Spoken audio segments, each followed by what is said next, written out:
Bienvenidos a un nuevo podcast informativo de Cris Conecta. La actualidad internacional y las noticias más relevantes del día.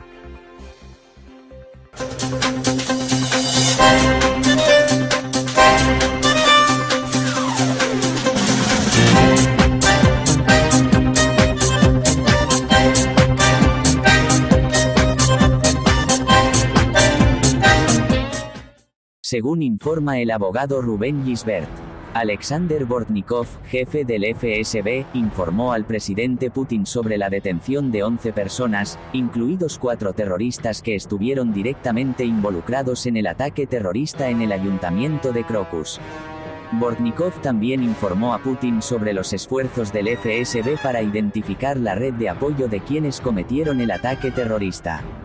Por la mañana, 2 sospechosos de haber cometido un ataque terrorista fueron detenidos en la región de Briansk, según el diputado de la Duma estatal, Alexander Kinstein.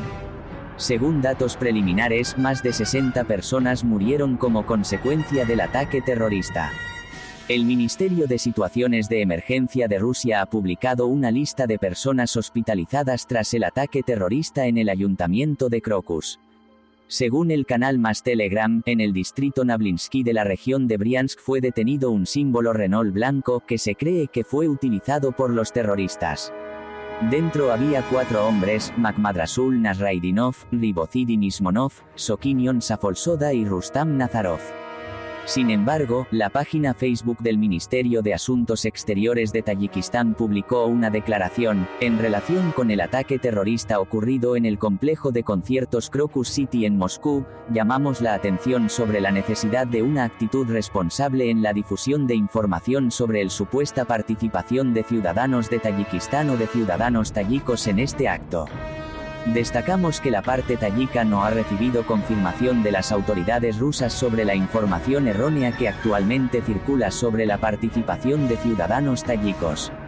En este sentido, pedimos a todos que confíen en las fuentes oficiales información difundida por agencias gubernamentales rusas. Debe tenerse en cuenta que la difusión de información no verificada y poco fiable puede perjudicar a los ciudadanos de Tayikistán que se encuentran actualmente fuera del país.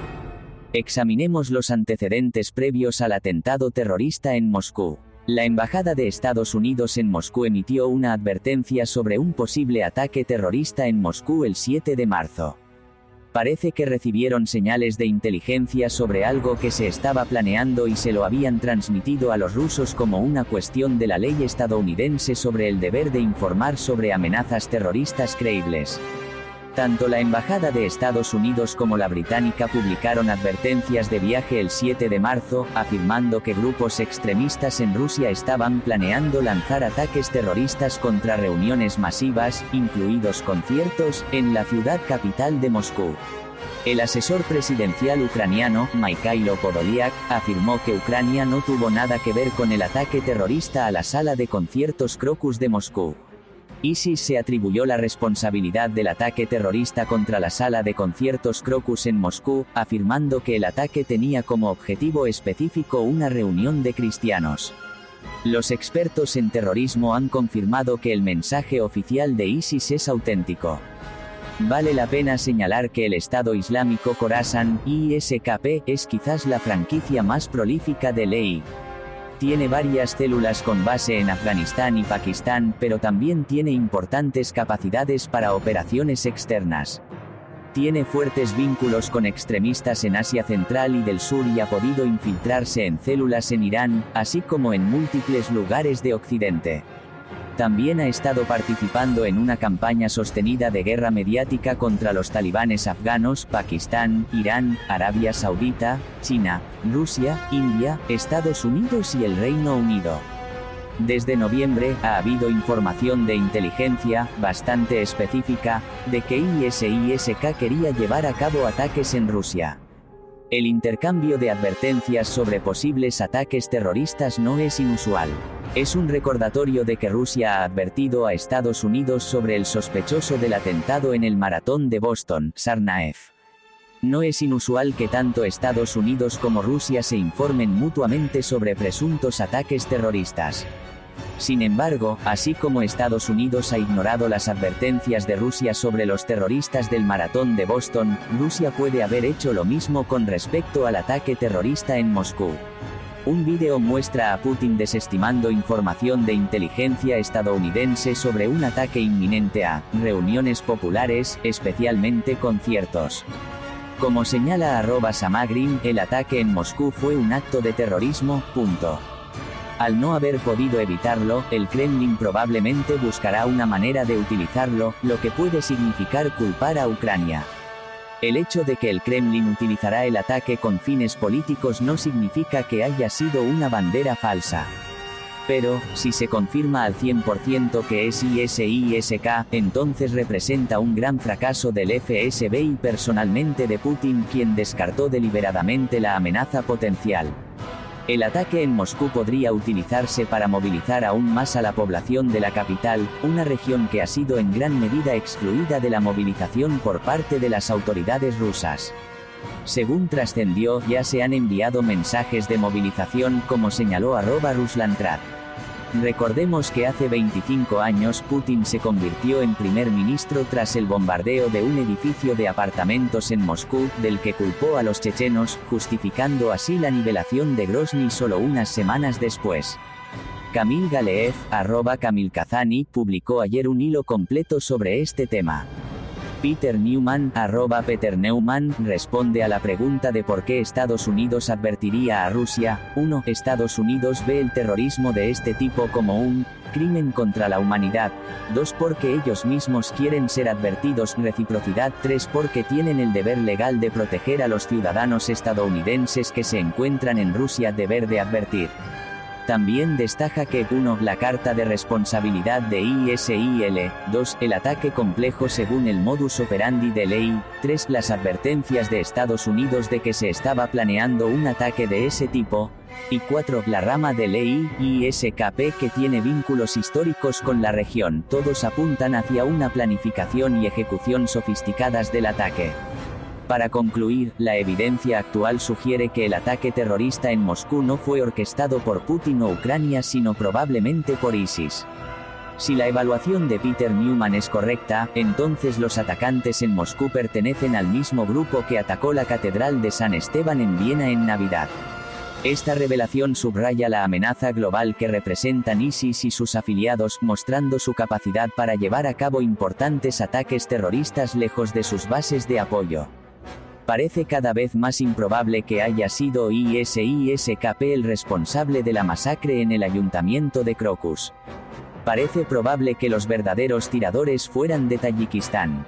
A varios de ellos se les pagó para hacer el seguimiento y fueron reclutados a través de Telegram. Este no es el modus operandi típico de ISIS. Utilizan fanáticos islámicos muy comprometidos, no mercenarios contratados. Probablemente alguien esperaba que todos los tiradores fueran asesinados y que una admisión falsificada, mediante métodos de comunicación obsoletos, de ISIS fuera suficiente para convencer al mundo de que se trataba de un ataque terrorista yihadista. Pero como no eran fanáticos los que anhelaban la muerte y el cielo, los tiradores intentaron sobrevivir. Alguien intentó enmarcarlo como un ataque terrorista yihadista. En la aplicación de la ley a menudo se pregunta quién se beneficia de ello. Entonces la pregunta es quién se beneficia de mayor división entre Rusia y el mundo musulmán. Aumento de la división dentro de Rusia entre la mayoría rusa ortodoxa y las minorías musulmanas. Una pérdida de fe en el gobierno ya que no pudo evitar un gran ataque terrorista. Crear en la población rusa la sensación de que se está librando una guerra en muchas direcciones al mismo tiempo.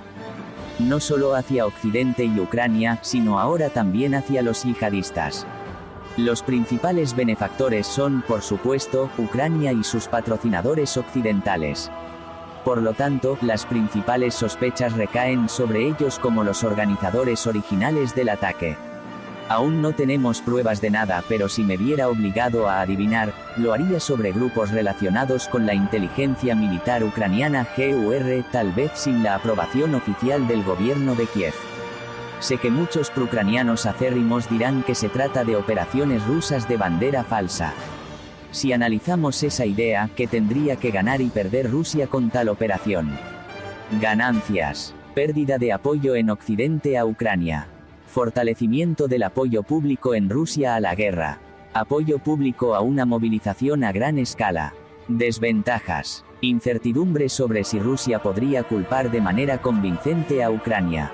Un enorme riesgo de pérdida total del apoyo público dentro de Rusia y en el escenario internacional si se descubre la operación de bandera falsa. Una operación de bandera falsa de esta escala obligaría al Kremlin a sacrificar muchas vidas rusas inocentes, algo que solo los verdaderos enemigos de Rusia creen que los dirigentes rusos siquiera considerarían. Creo que todos los estados a veces utilizan operaciones de bandera falsa, pero normalmente sin víctimas entre su propia población civil. Además de estos inconvenientes, también existiría el riesgo de que los efectos negativos de un ataque yihadista que mencioné anteriormente, como una mayor tensión con el mundo musulmán, conflictos internos, pérdida de fe en el gobierno, etc., sean creados por sus propias acciones. Incluso si se cree que las autoridades rusas podrían llevar a cabo una operación de bandera falsa hacia su propia población, sería demasiado arriesgado y tendría pocos beneficios para Rusia. Rusia tiene la ventaja en la guerra y el cansancio bélico se está extendiendo en Occidente. Trump podría ser elegido presidente de Estados Unidos en noviembre. El número de voluntarios de la RUAF es elevado. Rusia no necesita una movilización, pero si quisieran movilizar a 500.000 hombres podrían hacerlo sin consecuencias políticas más amplias en Rusia, ya que Putin es reelegido con abrumadora mayoría para 6 años. Mi conclusión es que una bandera falsa es muy improbable y un ataque del ISIS es poco probable. Sherlock Holmes eliminó a los culpables más improbables y luego el restante es el que tiene más probabilidades de haberlo hecho. Eso nos deja con grupos asociados al GUR ucraniano, conocido por una serie de ataques contra Rusia y los rusos, y con un líder que ha dicho que seguirá matando rusos en Rusia pero también en todo el mundo. Nueva información puede cambiar mis conclusiones. En los videos se ve a un sospechoso detenido en el área de Briansk y otros sospechosos nos dicen que lo hicieron por dinero y que fueron contratados a través de Telegram. La agencia de noticias AMAC, vinculada a los terroristas de LEI, confirma la responsabilidad del grupo en el ataque en Moscú. En una declaración detallada, LEI informó que 4 militantes armados con ametralladoras, una pistola, cuchillos y bombas incendiarias llevaron a cabo el ataque. 3 de los militantes dispararon contra la multitud mientras el cuarto prendía fuego a la sala utilizando bombas incendiarias preparadas de antemano. El joven que le quitó la ametralladora a uno de los terroristas y salvó a la gente en la masacre de Krokusdagi contó la historia. Mientras bajábamos las escaleras, nos encontramos cara a cara con un hombre que estaba disparando gente como loco. Estaba recargando el arma. Al mirar a mi mujer a los ojos, vi el horror y comprendí que había que hacer algo. Golpeamos al terrorista en un costado, rompimos la ametralladora y le dimos un puñetazo en la cara, dijo Yihid. Zelensky lanzaba anoche este mensaje: lo que pasó ayer en Moscú es por la completa inutilidad de Putin. En lugar de preocuparse por sus ciudadanos, permaneció un día callado pensando de qué modo podía involucrar a Ucrania. Esto era completamente previsible. Cientos miles de rusos que están muriendo ahora en Ucrania habrían sido suficientes para detener a cualquier terrorista. Y si los rusos están dispuestos a morir silenciosamente, en el centro comercial, y no hacer ninguna pregunta a los servicios especiales, Putin intentará aprovechar más esa situación en beneficio de esta regla. De este modo, el presidente ucraniano culpa directamente al presidente Putin de ataque terrorista y responsabiliza y hace un llamamiento a los ciudadanos rusos a reaccionar contra su gobierno por ello. Tanto el mensaje como la forma de transmitirlo son esclarecedores.